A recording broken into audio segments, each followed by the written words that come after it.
Hannes, rõõm on näha sind Pärnu ringrajal trenni tegemas, et järgmine nädalavahetus on sul jälle Saksamaa etapp.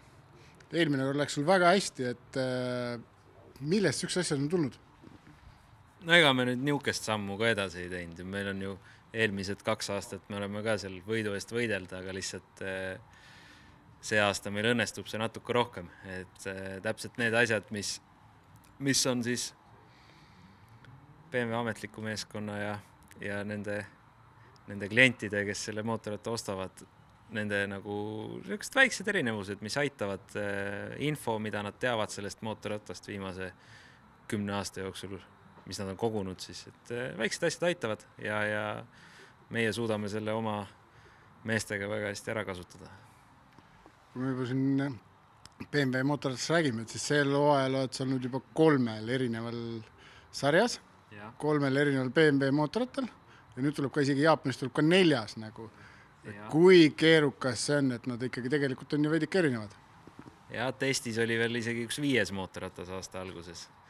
Aga BMW on selles mõttes teinud huvitavalt oma selle mootorrataste siis süsteemi või neil on nagu väga hästi välja kujunenud süsteem üle maailma koos Alfa Racinguga, et kõik need tuuningjupid või 90% nendest mootorratastest on täpselt samad. Et kõik numbrid klapivad, seaded klapivad, kui paned sama vedru Jaapanis või Euroopas, siis on sama vedru. Et see kohanemine võib-olla ei ole nii keeruline olnud. Pigem on olnud selline, et igal pool on uued inimesed ka. Et see põnev on, muud ma ei oska öelda. Põnevust tekitab see, et tuleb igal inimesel selgitada omamoodi, mida sa soovid, kuidas seda sikkelt keerata. Jah, et Endurance'isse seadistamise pool nagu nii kriitiline ei ole või seal tuleb lihtsalt leida mootorratas, millega suudaks sõita tund aega järjest enam-vähem kiiresti. Et see sprindis sa pead nagu mootorratta seade viima palju rohkem piiri peale. Ja seda sprindi tööd me oleme ju teinud juba 3 aastat samade meestega. On Marko seal kaasas ja on Sander Mehaanik, et see seltskond on jäänud mul kõik sama. Aga eks see šokk on kõva, kui me oleme harjunud tegema tööd 5 inimest boksis ja see aasta meil IDM-is on 36 inimest käib boksist läbi. Et see hommikul tere ütlemise peale läheb juba kauem aega, kui me eelmine aasta hommikusöögil üldse veetsime. See muutused on suured, aga me oleme suutnud hoida nagu selle meeleolu kuidagi sarnase ja selle lihtsuse ja see, milles Eesti inimesed tugevad on.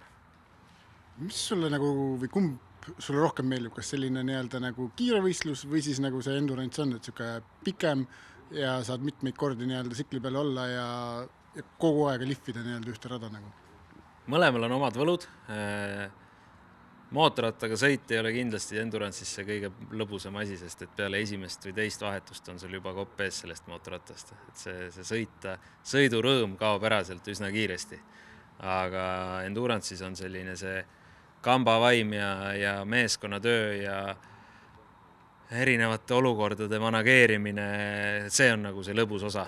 Ja sõidu lõpp on kindlasti, see finish on Endurance'is see kõige parem osa. Et sprindis sa naudid ka mingid möödasõite ja võib-olla kiire ring ka teeb tuju jaoks ja siuksed asjad. Aga Endurance on jah siuke, ta on nagu täitsa teine distsipliin ikkagi. Et mingid ootamatused 20 tunni töö võib mõne sekundiga ära kaduda. Et ta on põnev, aga ma tunnen, et ma olen veel rohkem ikkagi sprindimees. Et mulle meeldib see, kui mootorratas on viidud natuke üle oma piiri. Kas sul vahel Endurance'i ka siukseid hirme on, kui keegi teine läheb sõitma nagu, et ta teebki vea ja nüüd tegelikult lõppeski mu sõitsin selle sikli üleandmisega ära? Jaa, ikka. Et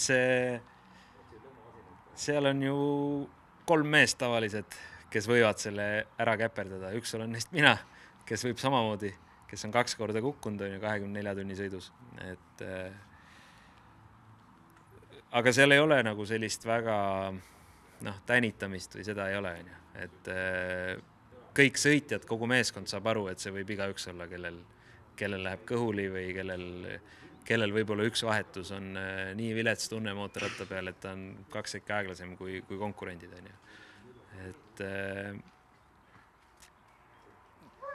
Kas teil on ka mehaanikud niiviisi, kui oled kukkunud, tood tsikli boksi ära ja läheb kokku lappimiseks ja lapitakse see näiteks mingisuguste loetud minutitega ära ja läheb uuesti peale? Ja, et see Endurance'is ehitatakse 20 minutiga suhteliselt täiesti uus mootorratas. Ja eelmine aasta ju, kui ma 24 tunni sõidus kukkusin, siis ma ka tõin mootorratta tagasi, minu arust oli 7 minutit. See oli uus kahvel ja uued lenksud, kondlid ja rauad ja läks keegi tagasi selle mootorrattaga. Et see mehaanikute tase on päris raju ja koormus on ka päris raju. Et ega neil ei ole ju vahetusi, neil on iga tunni aja tagant üks peatus vaja teha ja ei ole 2 erinevat siis boksi meeskonda nii-öelda. Et Le Mansis ongi vahetus on siuke 55 minutit, iga 55 minuti tagant on vaja 7 sekundiga rattad ära vahetada. Ja kui sina boksis kukutad midagi maha, ratas veereb käest ära, polt, võll, mis iganes, nii palju asju, mis võib valesti minna, siis me kaotame rohkem, kui suudavad ühe vahetusega tagasi sõita rajale. Et see mehaanikute vastutus ja töö Endurance'is on vähemalt sama oluline kui sõitjate. Aga äge, aga elu järgmiseks nädalavahetuseks Saksamaal ka. Tänan väga.